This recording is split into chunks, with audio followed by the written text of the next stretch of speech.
이 시간에 우리에게 주시는 하나님의 말씀은 창세기 27장 18절부터 29절 말씀입니다.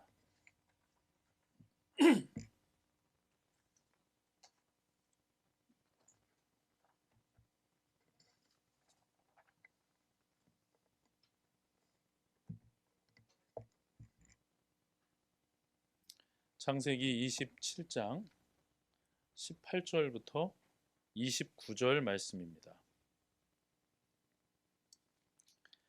다 찾으신 줄로 알고 제가 봉독하겠습니다. 야곱이 아버지에게 가서 아버지 하고 불렀다. 그러자 이삭이 나 여기에 있다 아들아 너는 누구냐 하고 물었다. 야곱이 아버지에게 말하였다. 저는 아버지의 맏아들 에서입니다. 아버지께서 말씀하신 그대로 하였습니다. 이제 일어나 앉으셔서 제가 사냥하여 온 고기를 잡수시고 저에게 마음껏 축복하여 주시기 바랍니다. 이삭이 아들에게 물었다. 얘야 어떻게 그렇게 빨리 사냥거리를 찾았느냐? 야곱이 대답하였다. 아버지께서 섬기시는 주 하나님이 일이 잘 되게 저를 도와주셨습니다. 이삭이 야곱에게 말하였다. 얘야 내가 너를 좀 만져볼 수 있게 이리 가까이 오너라. 내가 정말로 나의 아들 에서인지 좀 알아보아야겠다.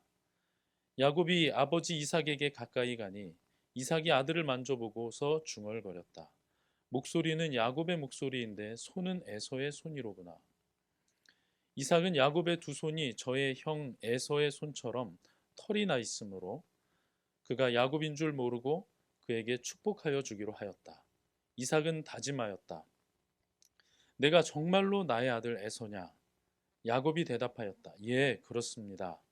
이삭이 말하였다. 나의 아들아, 내가 사냥하여 온 것을 나에게 가져오너라. 내가 그것을 먹고서 너에게 마음껏 복을 빌어주겠다. 야곱이 이삭에게 그 요리한 것을 가져다가 주니 이삭이 그것을 먹었다. 야곱이 또 포도주를 가져다가 따르니 이삭이 그것을 마셨다. 그의 아버지 이삭이 그에게 말하였다. 나의 아들아, 이리 와서 나에게 입을 맞추어 다오. 야곱이 가까이 가서 그에게 입을 맞추었다. 이삭이 야곱의 옷에서 나는 냄새를 맡고서 그에게 복을 빌어주었다. 나의 아들에게서 나는 냄새는 주님께 복받은 밭의 냄새로구나. 하나님은 하늘에서 이슬을 내려주시고 땅을 기름지게 하시고 곡식과 새 포도주가 너에게 넉넉하게 하실 것이다. 여러 민족이 너를 섬기고 백성들이 너에게 무릎을 꿇을 것이다. 너는 너의 친척들을 다스리고 너의 어머니의 자손들이 너에게 무릎을 꿇을 것이다. 너를 저주하는 사람마다 저주를 받고 너를 축복하는 사람마다 복을 받을 것이다. 아멘.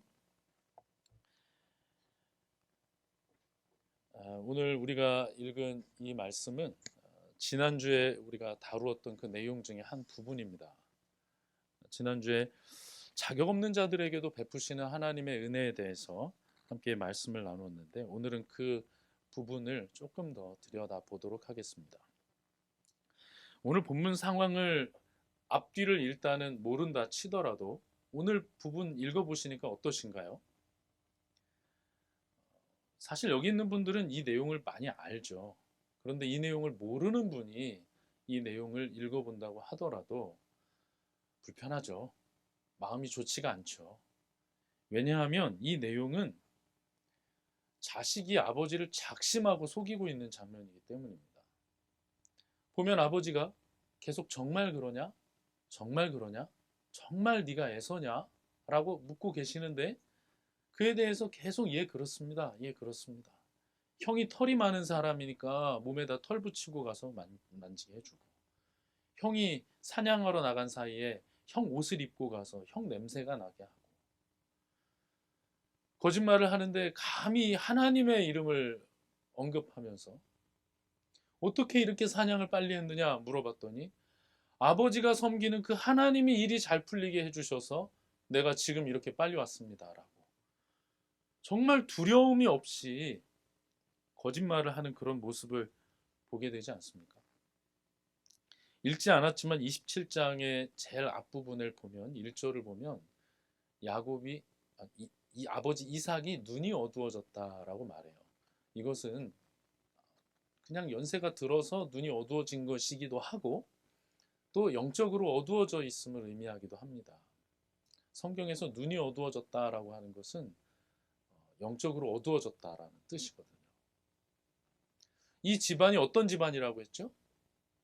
언약 가정이에요. 하나님께서 아브라함에게 약속하시고 그 아들 이삭이 꾸린 가정이란 말이에요.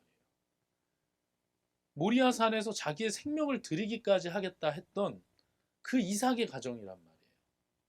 하나님께서 모래와 같이 별과 같이 그 자손이 많아질 것이다 라고 했던 것을 이룰 가정이 바로 이 가정이란 말이에요.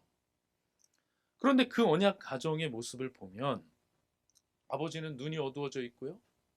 또 그 아버지도 편애합니다. 큰아들 더 좋아하고요. 어머니는 이 모든 사건의 설계자입니다. 어머니가 아예 작심을 하고 아버지가 형한테 하는 얘기 듣고 형이 사냥하러 나가니까 동생에게 얘기하죠. 동생 야곱이 그러다가 오히려 저주받을까 겁납니다 하니까 걱정하지 말라 하고 그 일을 시켜요. 잡아다가 자기가 요리해주고 옷 입히게 하고 뭐 다 짜가지고 그 아들에게.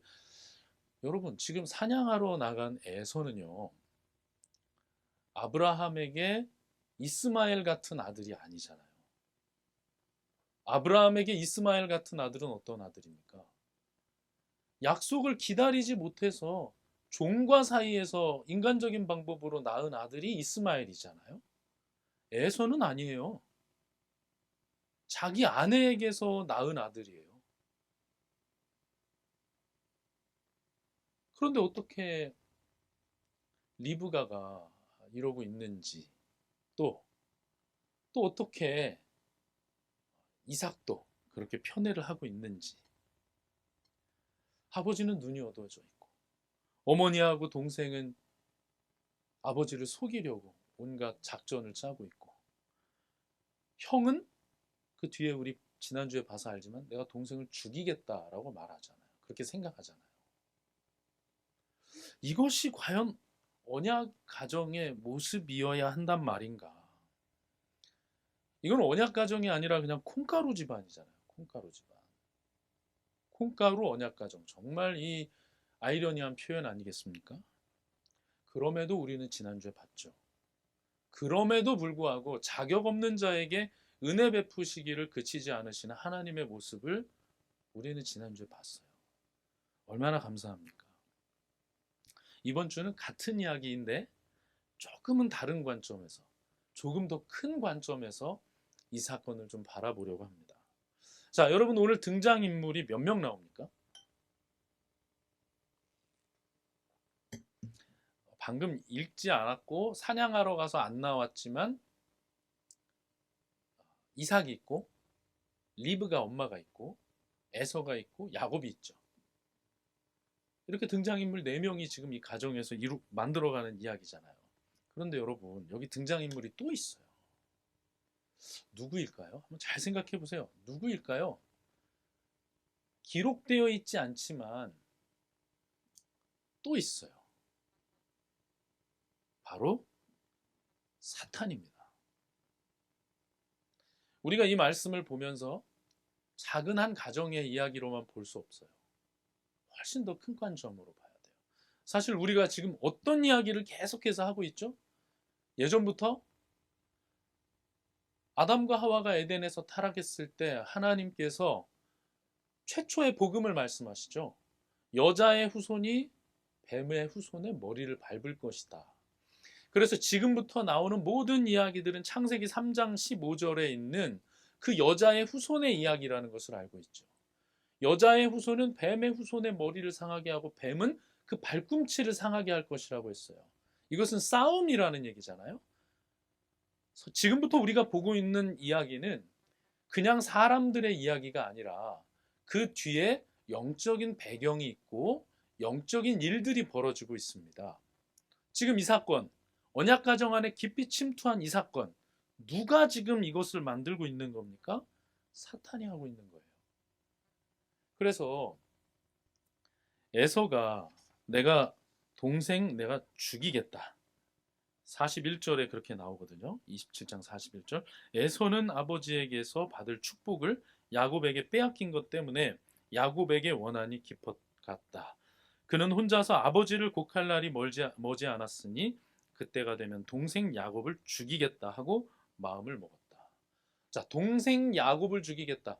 자, 동생 죽이는 거 어디서 등장했던 얘기라고요? 가인이 가졌던 생각. 여러분, 세상의 모든 사람들은 다 죽지만 제일 처음 죽은 사람은 아벨이고, 그 제일 처음 죽은 사람은 늙어 죽은 것이 아니라 살해당했고, 그 제일 처음 죽은 사람은 형이 죽인 사람이에요. 그런 사건이 어떻게 일어납니까? 사탄의 이 도전이 격화하고 있다는 것을 보여주는 것입니다. 보이지 않는 세계가 있고 지금 사탄이 이 집안에도 개입했어요. 예수님께서 먼 훗날 이런 말씀을 하십니다. 요한복음 8장 43절부터 45절 말씀을 보면 이런 말씀이 나와요. 예수님께서 그 당시 예수님을 대적하던 많은 사람들에게 말씀을 전하시다가 이런 말씀을 하세요. 어찌하여 너희는 내가 말하는 것을 깨닫지 못하느냐? 그것은 너희가 내 말을 들을 수 없기 때문이다. 너희는 너희 아비인 악마에게서 났으며 또 그 아비의 욕망대로 하려고 한다. 그는 처음부터 살인자였다. 또 그는 진리 편에 있지 않다. 그것은 그 속에 진리가 없기 때문이다. 그가 거짓말을 할 때에는 본성에서 그렇게 하는 것이다. 그는 거짓말쟁이이며 거짓의 아비이기 때문이다. 그런데 내가 진리를 말하기 때문에 너희는 나를 믿지 않는다. 자, 사탄이 누구라고요? 거짓의 아비라고 말했어요.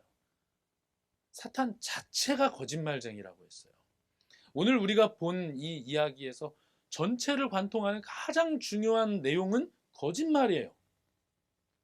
언약 가정에서 하나님을 들먹이면서 하나님이 잘 풀리게 해주셨어요 라고 말하면서 야곱이 거짓말하고 있거든요. 거짓말이에요. 사탄이 개입하고 있고 사탄이 뒤에서 조정하고 있다는 것을 알 수 있어요. 사탄이 지금 하고 싶은 것은 무엇이냐면 하나님의 일을 막아서고 싶은 거예요. 여자의 후손의 그 스토리를 막아서고 싶은 거예요. 잘 보십시오. 여기서 만약에 에서가 그래서 야곱을 죽인다면 어떻게 될까요? 또 그 에서도 나중에 이 일로 인해서 죽임당한다면 어떻게 해서든지 이 맥을 끊고 싶어서 사탄이 술수를 벌이고 있죠. 여러분, 우리가 다시 기억해야 할 것은 이 모든 이야기가 여자의 후손의 이야기라는 거예요.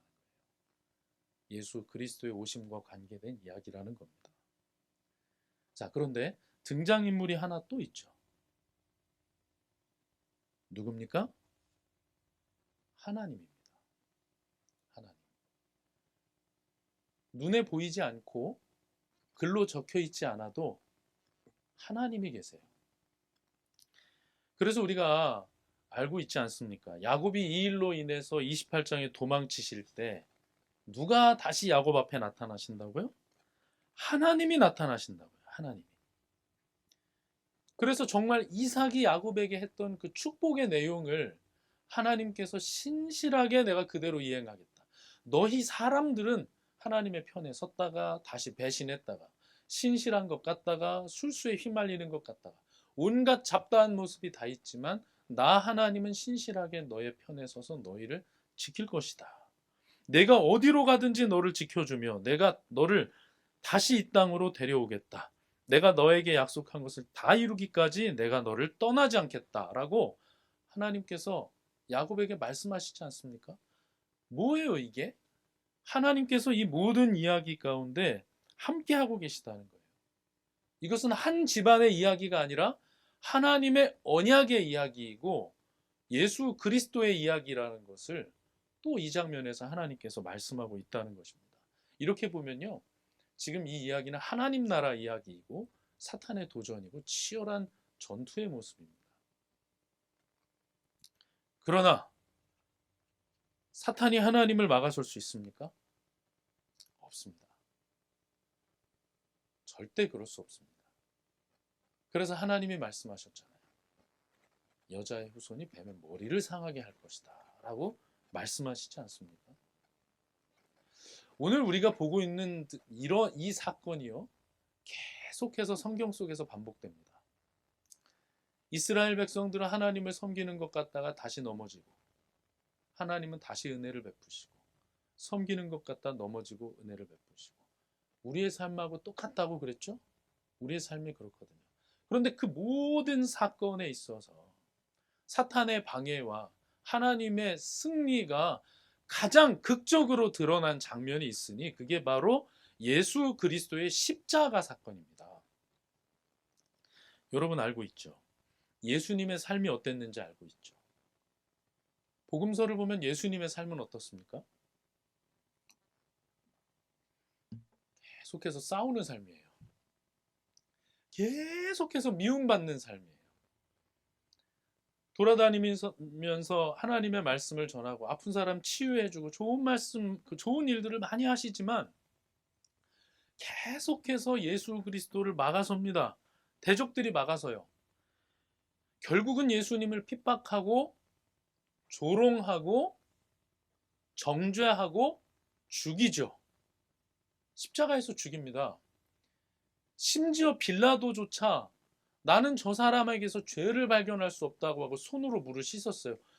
예수 그리스도를 죽임으로 인해서 당하는 일들은 너희가 당하라. 손으로 다 씻어버립니다. 그랬더니 그들이 뭐라고 합니까? 그 피는 우리와 우리 자손에게로 돌아갈 것이라고 이스라엘 백성들이 얘기했어요. 흉악한 살인자 바라바를 놓아줄지라도 저 사람은 반드시 죽여야 한다고 했어요. 왜일까요? 하나님의 아들이니까. 하나님이시니까 반드시 죽여야 한다는 거예요. 자, 여러분, 이 모든 이야기의 배후에 누가 있을까요? 당연히 사탄이 있죠. 제가 말씀드렸죠. 야곱, 오늘 거짓말하는 그 이야기가 계속 반복된다고. 그 절정이 십자가라고.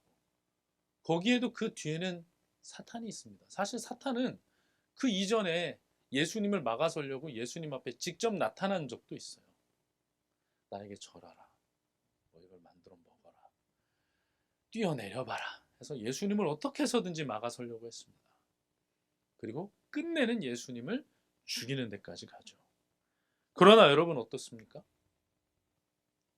하나님께서는요, 바리새인들 또 유대인들이 예수님을 향해서 행하고 있는 핍박을 또 사탄의 도전을 오히려 땔감으로 사용하셔서 하나님의 백성들을 구원하십니다. 오히려 예수님은 반드시 십자가에서 죽으셔야만 하는 것이 하나님의 뜻이었어요. 하나님이 그들을 땔감으로 사용하셔서 이 놀라운 일을 행하셨어요. 십자가는 결국 하나님의 방법이었단 말이에요. 여러분 잘 생각해 보십시오. 하나님을 누가 막을 수 있을까요? 하나님을 누가 막을 수 있을까요? 하나님의 지혜를 어찌 가늠할까요? 바울 사도도 그래서 고백하지 않았습니까? 깊도다 하나님의 지혜. 누가 하나님께 먼저 드려서 갚으심을 받을 수 있느냐? 라고 바울 사도가 터져 나왔어요. 그 고백이. 하나님을 막을 수 있습니까? 하나님의 나라를 흔들 수 있습니까? 그럴 수 없습니다.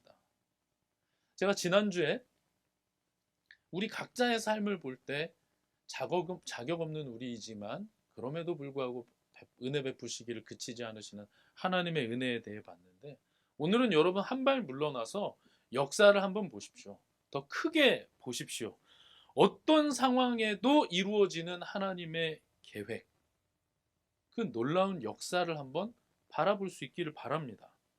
심지어는 우리가 약해도 오히려 약할 때 강함이 되시는 주님, 우리가 악해도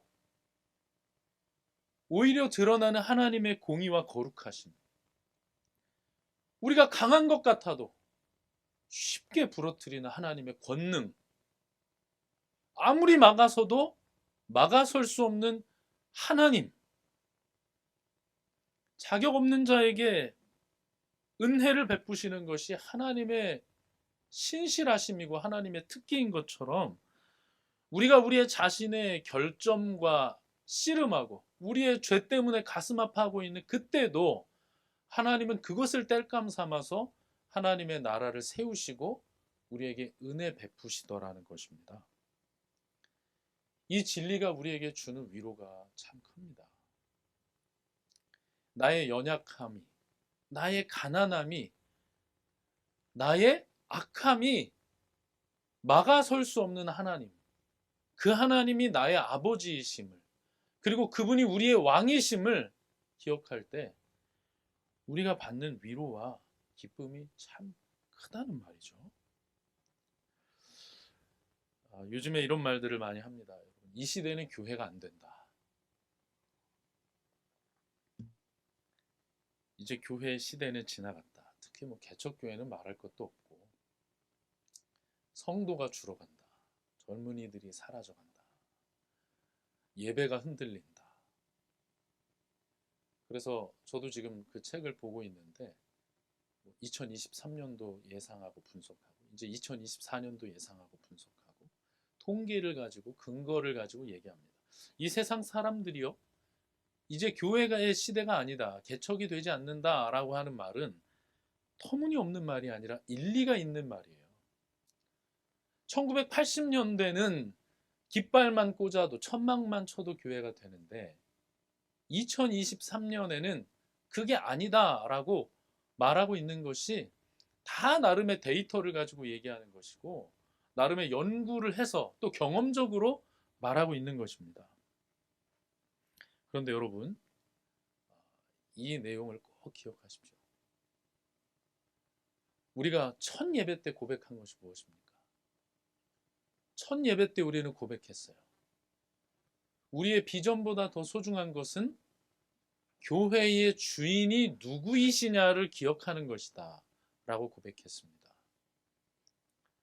지금 이 싸움은 우리의 싸움이 아니에요. 여자의 후손이 감당하시는 싸움이에요. 교회는 우리의 것이 아니에요. 교회는 예수 그리스도의 몸이에요. 아무리 시대가 그렇게 말해도 여러분, 1980년대에 승리하셨던 하나님이 2020년대에 패배하십니까? 야곱의 때에 승리하신 하나님이, 다윗의 때에 승리하신 하나님이, 예수 그리스도의 때에 승리하신 하나님이 지금은 패배하십니까? 그렇지 않습니다. 큰 교회는 승리하는데 작은 교회는 패배합니까? 그렇지 않습니다. 이 일의 주체는 하나님이시고 이 사역의 주체도 하나님이시고 우리 자신도 하나님의 것입니다. 우리의 진정한 위로와 소망이 어디 있다고 바울 사도가 가르칩니까? 우리가 살아도 주를 위하여 살고 죽어도 주를 위하여 죽나니 그러므로 우리가 사나 죽으나 주의 것이로다 라고 고백했던, 우리가 주의 것이라는 사실이 우리에게 세상이 줄 수 없는 평안과 기쁨을 주는 것 아니겠습니까? 그래서 통계와 연구는 우리가 앞으로 전략을 세우기 위해서 보는 것이지 그것으로 낙심하려고 보는 것이 아닙니다. 목사님들이 이제 몇 년에 한 번씩 이렇게 사역지를 옮기잖아요. 사역지를 옮기면 사역의 장이 달라졌기 때문에 사역을 하는 전략이 달라지고 또 그 교회의 역사가 다르기 때문에 접근하는 방식이 조금씩 달라질 수 있는 거죠. 그게 하나님의 나라가 패배하고 흔들리는 것이 아니지 않습니까? 그거하고 똑같은 거예요. 1980년대는 그런 환경이었기 때문에 그런 방식으로 교회를 세워가는 것이고 2020년대에는 이런 시대이기 때문에 이런 방식으로 교회를 세워가고 신앙생활을 해나가는 것입니다. 때로는 어렵기도 하고요. 때로는 실패하는 것 같아 보일지라도 그것이 사람의 사업이 아니고 하나님의 일이라고 하면 결국은 승리하고 전진하는 줄로 믿습니다. 예수님께서도 우리에게 말씀하셨어요. 어찌 날씨는 분별하는데 시대를 분별하지 못하느냐. 예수님이 그렇게 책망하셨어요. 시대가 어려워지는 것은 하나님의 나라가 막혀가고 있는 것이 아니라, 여러분 이 말씀 잘 들으십시오. 주님이 오실 때가 가까워지고 있다는 뜻인 거예요. 사탄이 마지막 총공격을 하는 것이고 발악을 하는 겁니다. 제가 몇 번 예를 들었죠. 축구를 하다 보면요, 인저리 타임이 있어요. 경기 다 끝날 때쯤 마지막 한 5분 주지 않습니까? 그때 막 빌드업을 해가면서 축구를 합니까? 지는 팀이 2대1로 지는 팀이 빌드업을 골키퍼부터 막 이렇게 해가지고 앞으로 착착착착 해서 가요? 아니요. 공만 잡으면 어떻게 해요? 상대 문전으로 롱볼로 계속 패스하는 거예요.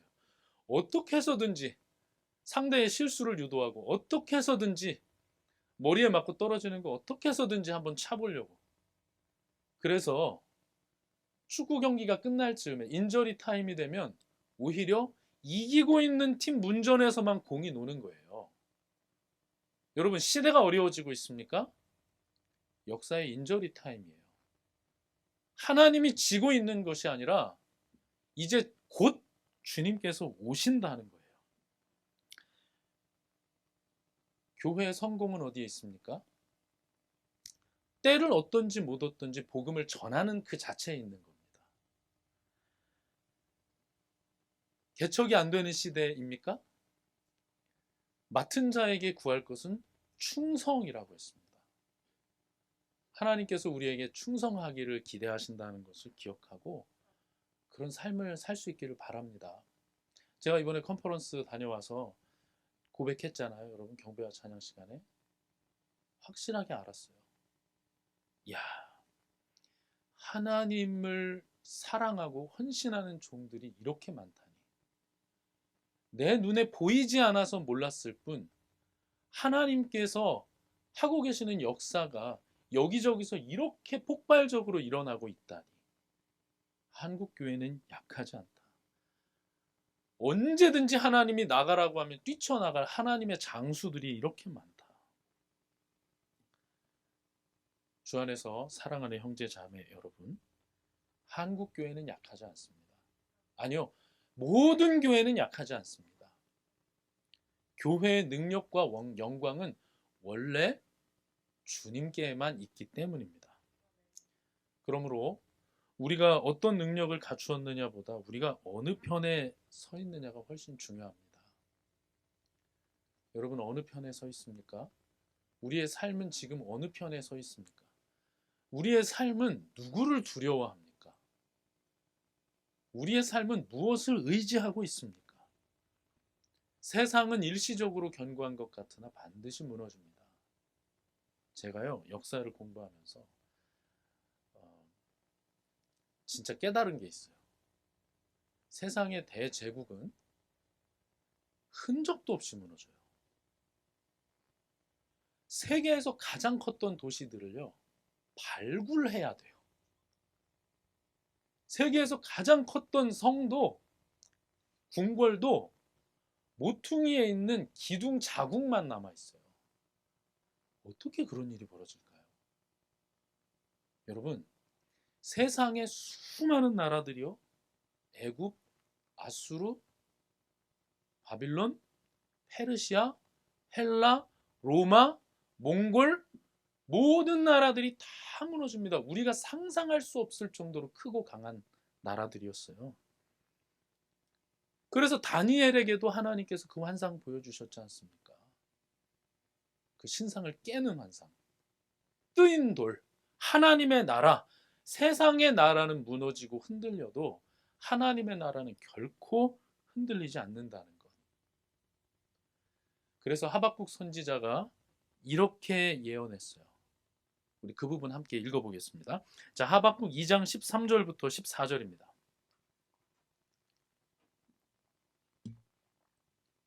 나합습이라고 되어 있을 거예요. 나합습, 하박국 2장 13절부터 14절.